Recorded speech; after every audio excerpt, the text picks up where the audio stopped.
Okay, nandito na naman po tayo sa pangalawang episode ng ating YouTube channel, Recovery Hub Docs Are In.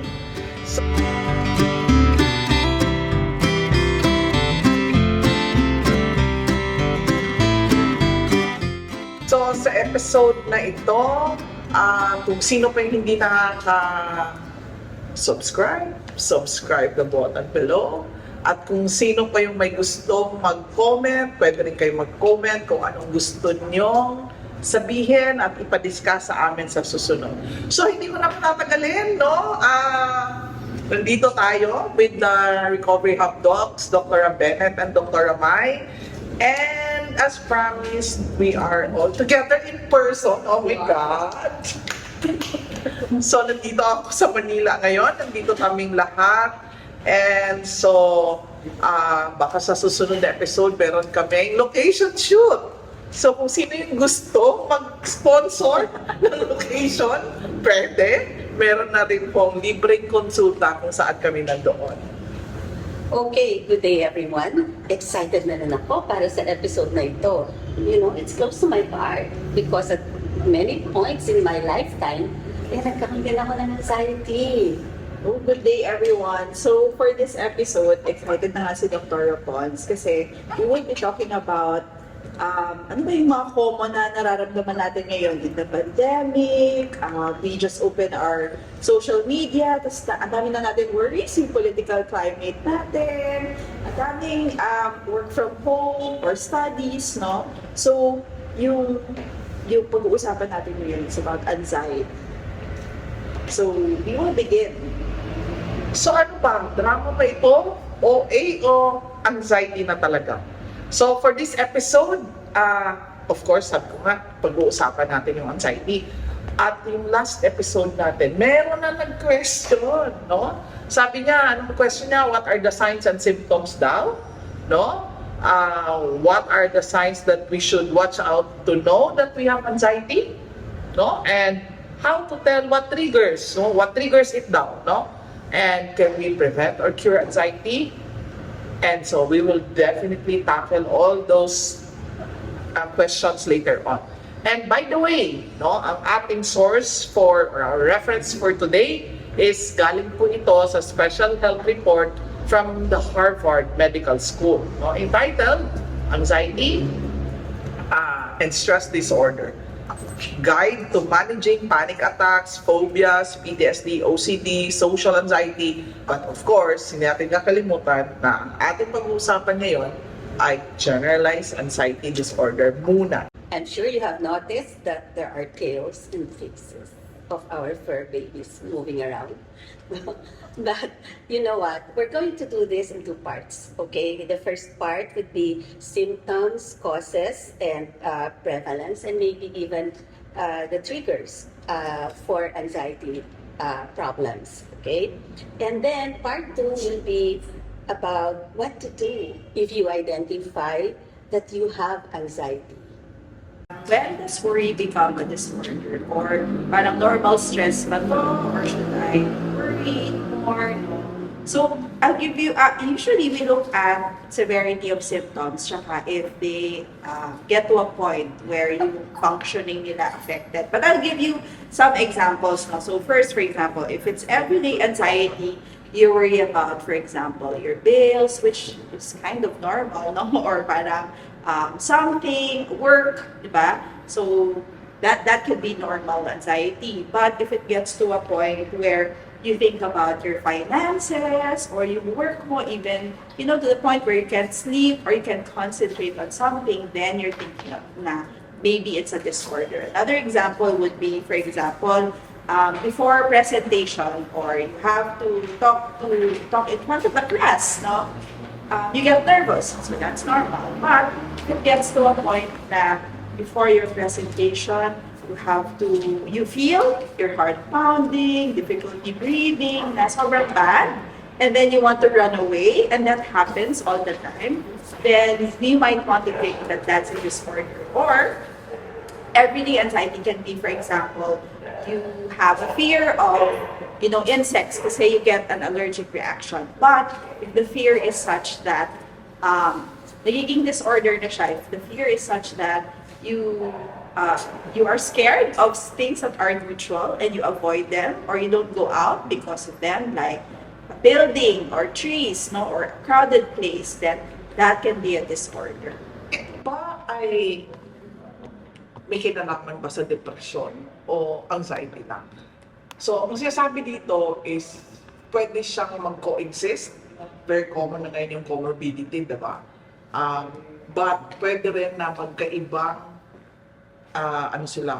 entity. Merong depression, meron ding anxiety. Pero pwede rin silang isang buo.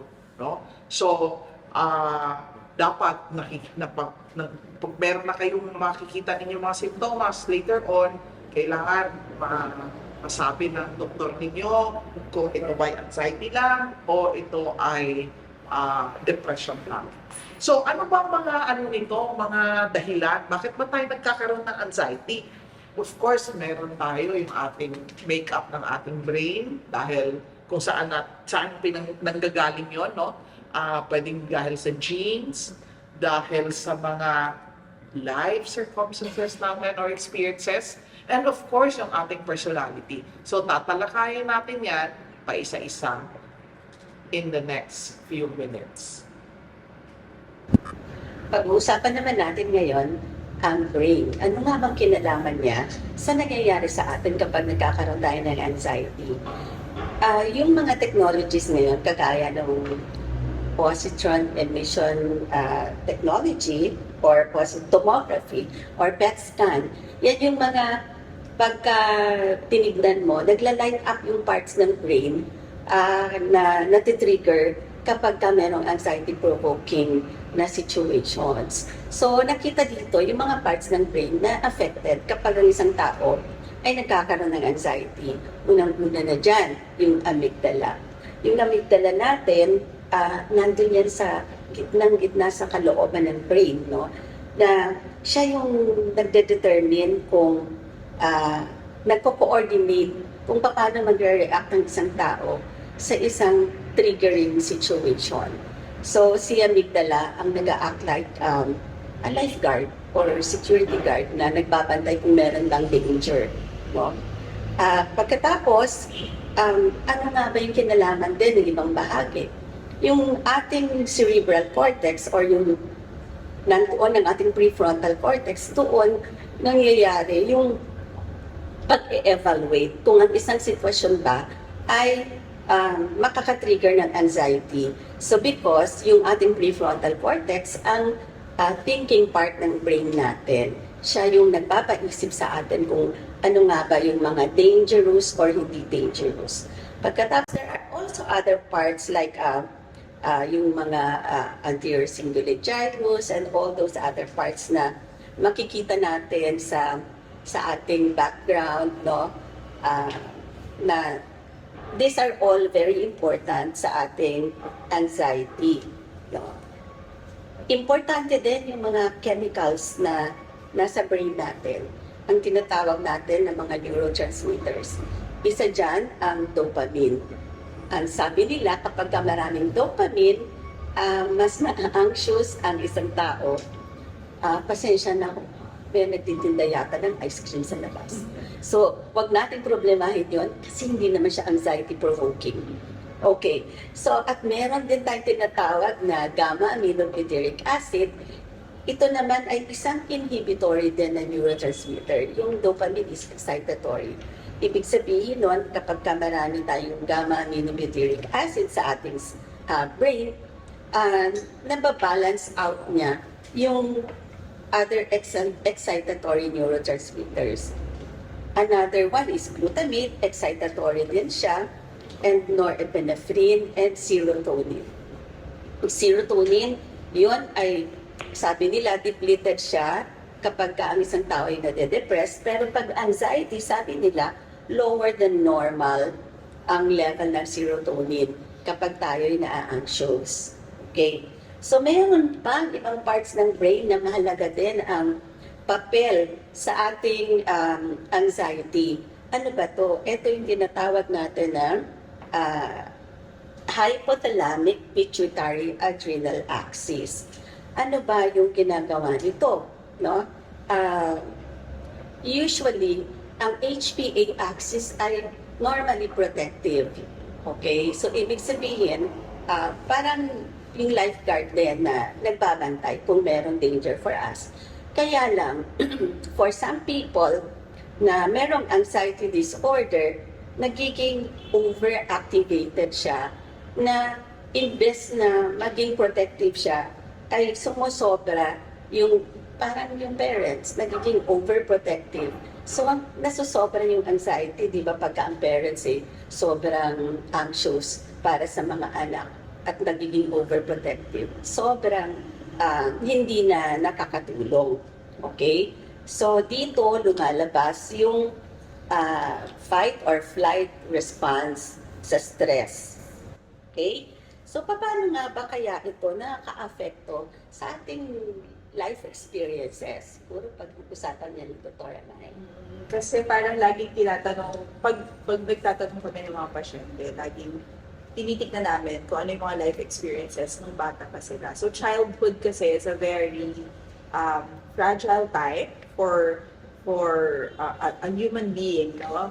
Developing yung brain ng mga bata. So medyo sensitive sila sa mga nangyayari outside of their bodies, including families, no? So, naririnig natin yung terms na PTSD, acute stress disorder, o kaya phobia, and if you look at that, parang sila yung may mga specific stressor, no? So, may nangyayari na traumatic, tapos nagkakaroon ng symptoms ng anxiety pala, parang proof na merong effect yung life experiences sa brain ng mga natin, no? Ano ba yung mga usual na life experiences na pwedeng maging risk factor para magkaroon ng anxiety later on? So, marami, no? Poverty, wedding, syempre, nandun yung mga abuses, physical, sexual abuse, no? Severe illness, no? Nagkakasakit, either yung bata o kaya isang miyembro ng pamilya or loss of a loved one, may namatay, no? So, this can disrupt a developing brain and impair the ability of a child to cope or to negotiate yung mga stressors na nangyayari sa buhay niya. So, ang tawag dito, yung pag-cope na to toxic stress. So, pag-uusapan ko yan later. Nabanggit na rin ni Dr. Afon yun na may changes sa brain. So, yung mga stress factors na yun, pwedeng magkaroon ng changes sa brain, no? Specifically, for example, yung amygdala, yung fear center, sa mga studies sa PTSD, nagkakaroon ng changes dun sa size niya. No? Nagiging sensitive din, yung binanggit din ni Dr. Pons, na HPA axis, at saka meron din changes sa hippocampus. So lahat ng ito ay pag-aralan at nakita, no, sa mga studies on anxiety. Of course, hindi naman lahat ng nagkakaroon ng trauma nagkakaroon din ng anxiety. So, meron din sinasabi na yung genes natin or yung brain chemistry ay nagde-determine kung magkakaroon ka ng anxiety later on. No? So, may mga tao na sadyang resilient. May mga tao na dahil meron na sa laki, genetically predisposed, merong magulang or kamag-anak na may anxiety, pag nagkaroon ng stress or ng trauma, nakaka-develop din ng anxiety. No? So, hindi masyadong ma-explain ng siyensya, pero medyo nagkakaroon naman ng kalinawan kung ano-ano yung mga yon. No? So, para sa, ang pagtingin namin doon, no, habang lumalaki tayo, meron tayong tinatawag na positive stress response, tolerable stress response, at toxic stress response. So, depende kung paano hinahandle yung stress in childhood, no? Yung positive stress response will be, for example, may nangyari, no? A child meets someone new, like a stranger anxiety, pero yung parent nandun to calm the child, no? And kumakalma yung bata, that's a positive stress response. So, pwedeng next time, pag may stranger, hindi na ganun ka-nervous yung bata. Tolerable stress response naman would be, an example would be, may traumatic na nangyari, no? Like, bagyo, yung bagyo dito. Siyempre, nagkakaroon ng takot yung mga bata, di ba? But the parents comfort them, family sticks together, and over time, nagle-lessen yung stress or yung anxiety ng mga bata. So, nagiging tolerable yung stress response ng bata. But toxic stress response is such that sobrang traumatic yung nangyari, no? Like physical abuse, sexual abuse, no? And over time, hindi na-resolve yung anxiety or yung stress ng bata, then that can lead later on to anxiety problems. So, yung next natin would be, meron bang mga personality? Kasi parang in genetics, di ba? May mga personality ba na prone sa anxiety? Okay. Ang personalidad ng isang tao is another important contributor to anxiety, no? Meron silang tatlo actually, no? Mahiyain ka daw, shyness. No? And number two, yung tinatawag natin na mataas yung anxiety sensitivity mo. And yung pangatlo, yung avoidant. Okay. Yung shyness, no? Shy people have a certain physiological traits na nagkakaroon ng heightened, no? Yung excitability ng amygdala. Okay. So in people with certain anxiety disorders, the amygdala, again, sabi nga ni Dr. Potts kanina, also tends to be overly reactive, no? So, kung mahiyain ka, parang madaling ma-excite yung amygdala mo, no? So, dahil hyper active yung amygdala mo, kaya ka daw susceptible to anxiety. So, it is important to note that shyness is not the same as social anxiety. Shyness is a personality trait and it doesn't necessarily interfere with social interaction. Yung pangalawa, which is anxiety sensitivity, ang ibig sabihin noon ay it is a fear of fear itself. Takot ka sa sarili mong takot. Diba? Ito yung famous daw na quote ni President Roosevelt, no? Itong famous na phrase niya. So, pag meron kang sensitive ka sa anxiety, magkakaroon ka ng misinterpretation. May tendency ka daw na ma-misinterpret mo yung mga sensations that accompany anxiety. Like, pag nagpapalpitate ka, oh my God, may heart attack na ata ako, no? Pag nagpa-flash ka, nag-sweat ka, ako ano-ano na naiisip mo, no? So, anxiety sensitivity can show up, no? In children as young as 6 years old, no? Paano, no? For example, kung ang bata ay predisposed sa anxiety, nakukuha niya to sa mga anxious parents, no? Ang nangyayari is napipick up niya yung anxiety ng mga magulang, no? And so, nakikita niya na, uy, parang napaka-dangerous place to live in pala ito. So, if you have the tendency to overact to the threat posed, you can also overcome it. Maraming pwedeng gawin na pag-uusapan natin later on. Yung isa naman is yung avoidant personality disorder, no? So, sa mga taong meron ito, no, have an intense fear of rejection, no? Ayaw niya nung nare-reject siya, no? And they react accordingly. So, in other words, ito yung mga taong napaka-hesitant na makipaghalubigdo, no? Because they have this tense, fearful, self-depreciating, and sensitive to criticism. So, ayaw niya na lang na pumunta doon kasi magtatago na lang siya. So, the avoidance part of the equation is key, no? Yung pag-avoid mo, no? So, to prevent anticipated rejection, no? They stay away from work, social gatherings, no? And any other situations in which it might occur. So, these defenses, no? This defense, no? Na magtatago ka na lang, could set the stage for social anxiety disorder. So, hindi ka na kasi nasanay. So, gano'n ang nangyayari. So, marami pwede rin naman itong may magawa pa. Okay? So, gaano ba ka-common? Ilan ba ang nagkakaroon ng anxiety disorder? Meron bang sagot doon, Dr. Pons? Actually, ang sabi nila, ang anxiety disorders ay sila yung pinaka-common na psychiatric conditions in the United States. But I don't think it's only the United States kasi pati WHO, sinasabi niya na siya na talaga yung pinaka-common na psychiatric condition.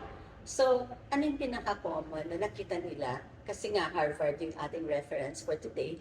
Ang unang-una nilang nakita is yung specific phobias, no? Yun yung pinakamarami kasali dito yung mga claustrophobia, yung agoraphobia, tatakot ka na, claustrophobia, tatakot ka sa masikip na lugar, gaya ng elevator, no? Or agoraphobia, tatakot ka sa lugar na maraming masyadong tao. Ang sumunod dyan sa specific phobias would be the social anxiety disorder. Ito, I think, napag-usapan kanina, Dr. Rafa, a little bit about social anxiety na yung talagang nahihiya ka makiharap sa ibang tao. Next would be the post-traumatic stress disorder. This is very common ngayon dahil kasi because of the pandemic at marami pang nangyayari sa ating environment, yung war, no? Pagka ang isang tao ay na-expose sa isang sitwasyon na talaga namang nakapagdadala ng malakas na damdamin, no? Doon mag-uumpisa yung trauma ng isang tao sa situation na yon. Okay? Pero hindi nakaka-trauma yung ingay ng mga jeep sa paligid. Tapos sumunod dyan ang generalized anxiety disorder. Generalized anxiety disorder, hindi ko na pag-uusapan yan kasi that's a major topic. Pag-uusapan natin yan sa ating next episode. Ayun. No? Ngayon, mamaya. No? And then panic disorder. Paano maabot ang isang tao sa sobrang takot na kailangan niya ng madala sa hospital, no? So, and then the last will be obsessive compulsive disorder. Ito yung mga tao na mahilig sa or very particular sa kalinisan, sa kaayusan, no? And all that. So that's how prevalent it is. And I'd like to talk a little bit about yung men and women. Alam niyo ba na ang women is twice as common or as likely than men na ma-diagnose ng anxiety disorder. It's a bit unfair, di ba? Pero may kinalaman daw yan sa ating progesterone and estrogen na hormones, no? Kaya mas nadadiagnose tayong mga kababaihan. So sabi din nila na kasi sa mga kababaihan, mas malakas yung fight or flight response na na-activated agad, and at the same time, mas matagal gumagana yung fight and flight response, no? And sabi din nila, mas madalas daw kasi may history na naaabuso ang mga kababaihan. Pero hindi ibig sabihin nun na ang mga kalalakihan ay hindi rin magkakaroon ng anxiety. Magkakaroon din sila ng anxiety disorders sa lifetime nila. At ang mas madalas sa kanila ay obsessive compulsive disorder at social anxiety disorder. So, and sometimes, alam niyo ba, na itong conditions na doon pwedeng mag-cause ng impotence sa mga kalalakihan. Okay? So, pag-uusapan na natin ang generalized anxiety disorder. Sa start tayo sa generalized anxiety disorder. So, ano ba yung difference nun? I think isa din siya sa pinaka-common kasi usually yung lagi kang nag-aalala, pwedeng sign na meron kang generalized anxiety disorder. Pero bago ka ma-diagnose, syempre, huwag kang makimarites sa mga kapitbahay na na-diagnose na din. It's important na magpatingin tayo sa mga doktor para makagawa sila ng clinical history. So ano ba tinitignan namin pag para ma-diagnose namin isang tao na meron siyang generalized anxiety disorder? So usually una tinitignan namin yung number of symptoms at saka yung duration. No? So kung merong 6 months na meron kang excessive worry about mga bagay na nangyayari sa pang-araw-araw. So nag-worry ka either in your mind or nararamdaman mo sa katawan, no? You feel anxious with several events or activities or things that are happening in your life, no? Most days of the week for at least 6 months. And plus, you have at least 3 of the following symptoms. So, una, parang lagi kang pagod. No? Pangalawa, hindi ka makakoncentrate. So, kahit na may ginagawa ka, pasok ng pasok sa isip mo yung mga inaalala mo. Pangatlo, medyo irritable ka or napapansin mo medyo tense yung muscles mo, no? So, pwedeng pains din, no? Sumasakit din yung mga muscles. May sleep disturbance, so hindi ka makakonsentrate and hindi ka makatulog, no? And kasi kakaisip ng mga inaalala mo. Or yung parang kang balisa, feeling mo lagi kang on edge, no? So, if you have 3 of those symptoms, at least 3, then pwedeng meron kang generalized anxiety disorders, no? So, sa ibang anxiety disorder kasi may specific na worry, pero sa generalized anxiety, parang paiba-iba and yung mga bagay na hinaharap mo sa pang-araw-araw. Meron pa bang ibang way, ibang tinitignan tayong mga psychiatrist para masabi natin na may GAD, Dr. Okay, so kung meron kang yung sinabi ni Dr. May kanina, kung may nararamdaman ka na gano'n, no? Yung doktor mo, kailangan mo talaga siguro magpa-examine sa doktor, no? Kailangan kasi ma-rule out na meron ka talagang physical na nararamdaman. Kasi aside doon, no, meron mga unusual na symptoms ng anxiety. Like, nagnanumb yung hands mo, no? Yung feet mo, your legs, no? Minsan may burning sensation sa katawan, sa mga skin, no? Nagbe-burp ka, nagda-diarrhea ka, no? Excessive yawning, no? Hikab ka ng hikab. Now, feeling of parang disconnected ka palagi sa world, no? And then, minsan may tightness of your throat, chest, no? Rashes, and ringing of the ears, akala mo tinnitus, no? So, kailangan ma-examine ka ng doktor, makita kung meron ba itong mga physical na reason kung bakit gano'n, no? Kasi may mga ibang causes, medical causes yung anxiety, no? Like asthma, electrolyte imbalance, yung pag hindi imbalance yung tubig sa katawan mo, no? Minsan head injury, heart attack, no? Hormonal imbalance, mga infectious disease like COVID, no? Minsan nakaka-cause na siya ng anxiety, no? And may mga gamot din na nakaka-cause ng anxiety like yung mga asthma medicines natin, may mga gamot sa high blood, no? Diet pills, oh my God, ang daming nakaka-anxiety, no? Yung mga hormonal replacement, kahit yung mga oral contraceptive pills, nakaka-anxiety din siya, no? Steroid, mga stimulant, no?